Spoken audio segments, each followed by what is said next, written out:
The Trophies of Vale Tarn. In the greater archives of the galactic Concord, Earth was not simply a world, it was a warning. Classified as a level 13 death world, it was an aberration among planets where life could thrive. Its gravity, its weather systems, its teeming apex predators, and most of all, its sentient species, made Earth an object of morbid curiosity and deep-rooted fear. For millennia, humanity remained unconquered. Empires rose and fell across the stars, but the Terrans endured, expanding cautiously, meeting others with wary regard, but undeniable strength. No species, no alliance, no warlord dared touch them. Until Vale Tarn. The Vale were an ancient race, an all-female civilization whose biology evolved from apex predatory lineages on their own harsh world. But unlike humanity, they had mastered the art of social unity early, fusing reason with aggression. Their technological prowess was precise, their understanding of biology unparalleled. Where others brought force, the Vale brought subtlety. They watched Earth from afar for a century, studying, adapting, preparing. And when they came, they did not announce themselves with fleets of conquest.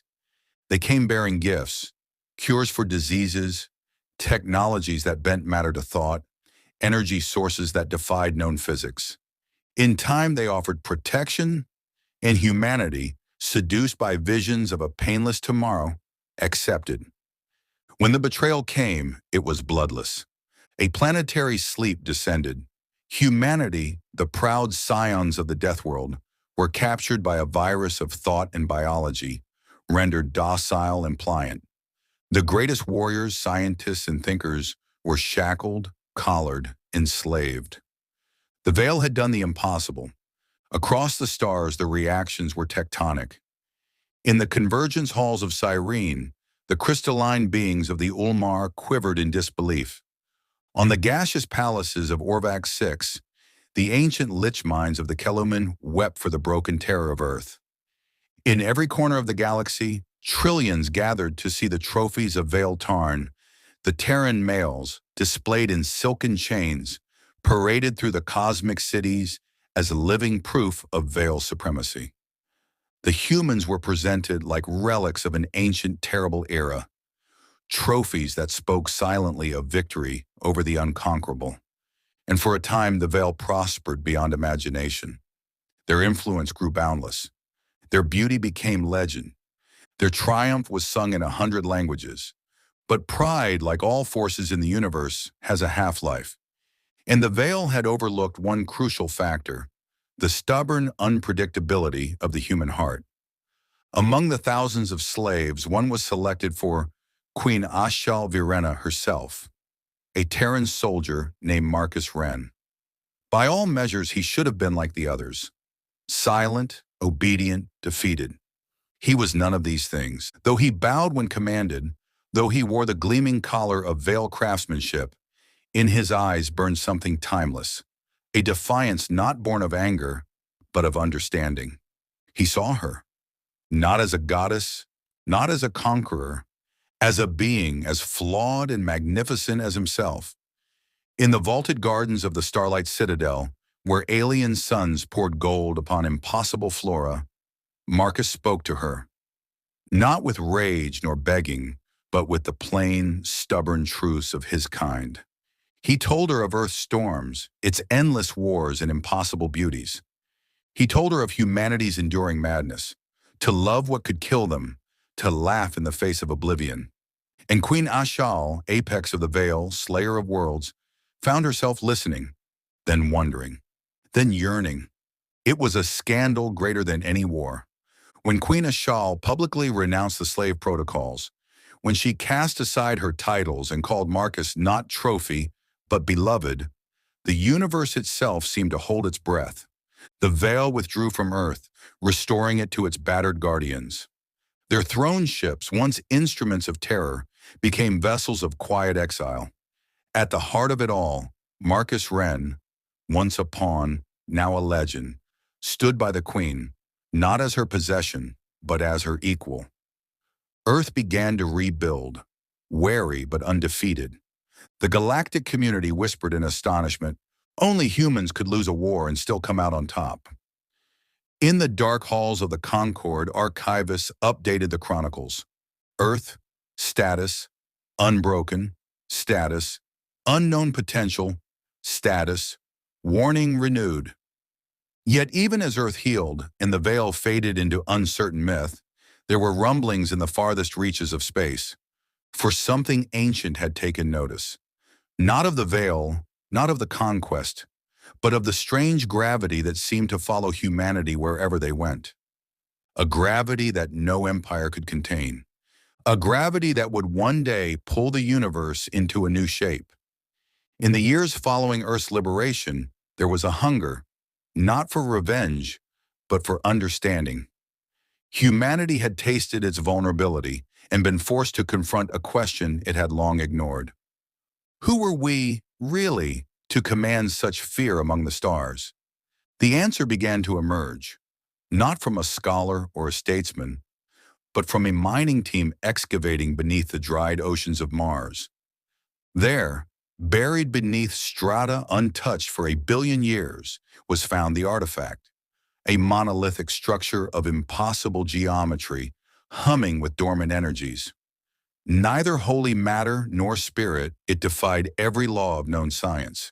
It was not alien, it was not veil, it was human, or rather, it was for humans. Translation was agonizingly slow, aided only by fragments encoded within the DNA of the Terrans themselves. A genetic cipher left dormant until awakened by proximity to the artifact. The message, when at last assembled, shattered every assumption. You are the seeding kind, forged in the first crucibles, sent forth to awaken dead worlds. You are not young, you are not alone. The great silence was not abandonment, it was fear. Humanity, it seemed, had not evolved accidentally. Earth itself had not been a natural birthplace, but a chosen forge, a final trial ground for beings meant to spread life across the stars. The Deathworld, with all its horror and splendor, had been designed, not for comfort, but for tempering. The revelation rippled outward with seismic effect. Other ancient artifacts were soon uncovered, scattered across the galaxy, each confirming the same impossible truth. Humanity was not the descendant of primitives. It was the remnant of an ancient design, one so old that the other races had forgotten, or deliberately buried, the memory.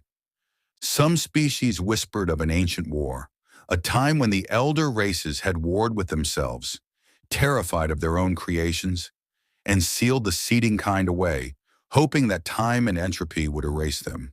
It had not. Earth's reputation shifted from that of a deathworld to something far stranger, the cradle of architects. The Veil's conquest was now seen not as a triumph, but a near catastrophe. They had stirred an ancient ember that might yet blaze into a cosmic wildfire. As humanity rebuilt, they also began to explore anew, no longer as fearful outsiders, but as heirs to a forgotten destiny. Yet even as Earth stepped cautiously into this new future, not all welcomed the truth. There were ancient powers still lurking beyond known space, civilizations who had prospered under the Great Silence, who feared what humanity might become if it remembered itself fully. And deep within the artifact, a final message, long hidden, began to awaken. A warning not yet translated, pulsing faintly in frequencies older than stars. The others still wait. They remember what you were. They will not let you rise again without challenge. In the gardens of a quiet citadel, where alien trees still bent to twin suns, Marcus Wren stood beside Queen Aishel, gazing up at the stars. There was no longer any collar around his neck. There were no longer any chains. In the end, it had been humanity's oldest weapons: patience, charm, and an indomitable spirit that had reshaped the fate of worlds. Marcus smiled faintly, feeling the old currents of history stirring again. Just another day for humanity, he muttered. Fuck. Yeah. And somewhere in the dark beyond the stars, ancient eyes opened once more. The artifact at Mars was only the beginning. The slow radiance it began to emit, invisible to most species, but blinding to ancient sensors, was a beacon, not just a message, but a call. Across the galaxy, on barren moons, under molten skies, in the frozen depths of rogue planets, ancient seeding stations began to stir from their eons-long slumber. Each was keyed not to machines, but to blood, to the human genome, unchanged through the violence of time. Each one carried a piece of a much larger design, fragmented across light years. Earth had been but a shard. The truth was staggering. Humanity was not merely intended to populate the galaxy. They were to inherit it. But inheritance comes with danger. The others, the ancient enemies, were not mere fables. At the fringes of the galaxy, old empires that had once banded together to suppress the seeding kind awoke to new fear. The Treaty of Silence, signed in blood and terror uncountable eons ago, was not forgotten. It had only been waiting. And now the seeding kind had risen again. On the planet Shura, where the oceans boiled with chemical storms, the Senate of Nine convened in secret. Their members, beings older than Earth continents, gazed at the unfolding chaos with growing dread. The veil in their arrogance had shattered the balance. They had provoked what should have remained buried. They must not unite, hissed the speaker of the Drithkal. Should the humans awaken all the seeding worlds, they will remember. And if they remember, murmured another, they will reshape the stars themselves. Thus began the War of Interruption. Silent fleets, dark as the void, began to mobilize. Agents, some biological, some mechanical, infiltrated the cracks of human expansion. The plan was simple: destroy the seeding stations, erase the knowledge, and if necessary, eradicate Earth itself. But humanity was changing too. The awakening of the artifact had subtly begun to alter them, not in form, but in perception. Old instincts sharpened, dormant memories surfaced, visions not their own, of stars dying, of worlds forged and abandoned. Knowledge came without explanation. The ways of building, the ways of healing, and the ways of war. And something else, a faint but growing connection between scattered humans, a resonance of thought, of shared will. Not a hive mind, not control, but synchronicity. A billion individuals, still stubbornly themselves, yet beginning to move, ever so slightly like parts of a single vast organism. The seeding kind were waking up, and the galaxy would not be ready. Marcus Wren stood at the bridge of the first New Dawn vessel, a ship not built by human hands, but grown from the blueprints stored in the Martian artifact. Queen Ashal, ever by his side, had cast aside her title, choosing a different path: ambassador, ally, and perhaps something even deeper. She had gambled everything, her empire, her people, her future, for love. Now she gambled for survival. "They will come for you," she said quietly, watching the first seeding map unfold in the air before them. A lattice of golden light stretching across impossible distances. "For us," Marcus corrected. For the first time in living memory, humanity was not alone. It was not prey. It was returning. In the dark spaces between stars, the others moved. Their weapons were ancient beyond measure. Their hatred was older still. But for the first time, they faced not the divided, squabbling humans of Earth, but the first flickers of a species rediscovering its purpose. A message was sent from Earth, broadcast into the void on every frequency the artifact could generate. A simple transmission in 100 ancient tongues. It said, "We are the seeding kind. We do not seek war, but we do not fear it. We return to the stars we made." They called it Seeding World Theta Prime Dash, the first planet beyond Earth to fully awaken beneath humanity's returning touch.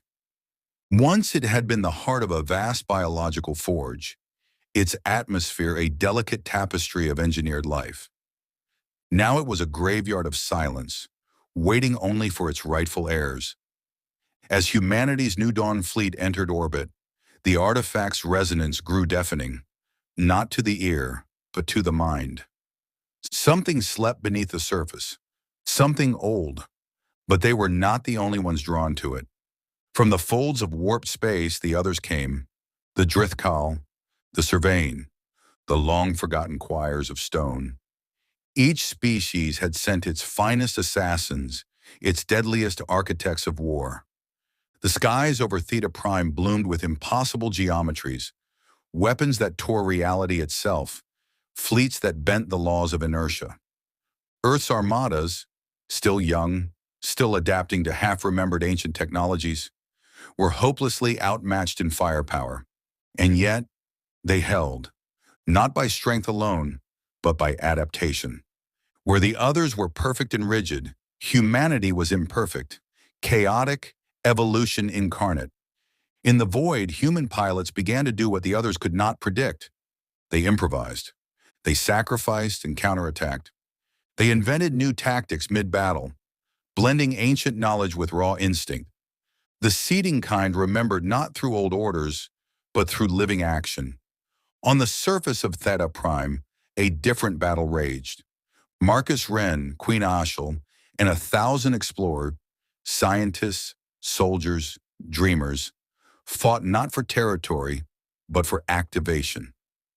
At the heart of a crystalline canyon, hidden beneath layers of shifting tectonics, they found the core mind of Theta Prime, an ancient slumbering consciousness woven from self-evolving code and biological architecture. It spoke in pulses of light and thought. It recognized them, not as intruders, not as conquerors, but as children come home. The core offered a simple choice: awaken the forge, reclaim your birthright. But know this, in doing so, you will no longer be what you were. You will become what you were always meant to be. They agreed. The activation sent a wave across the entire seeding world, a biological symphony of power rising to a crescendo.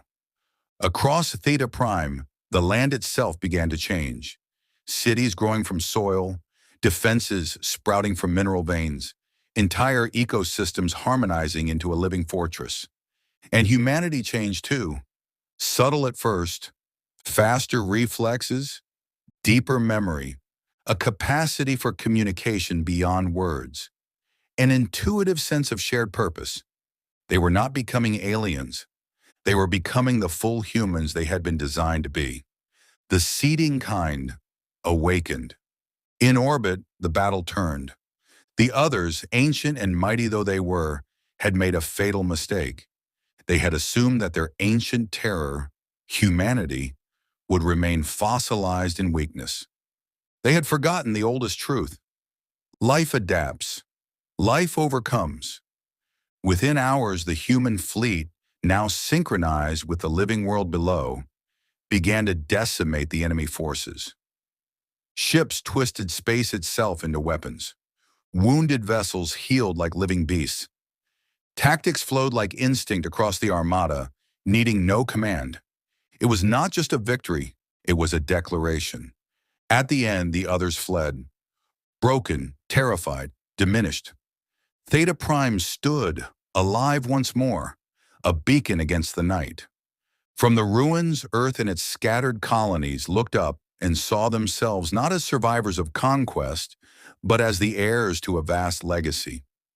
New missions were dispatched to other sleeping, seeding worlds, each offering mysteries and dangers beyond imagination.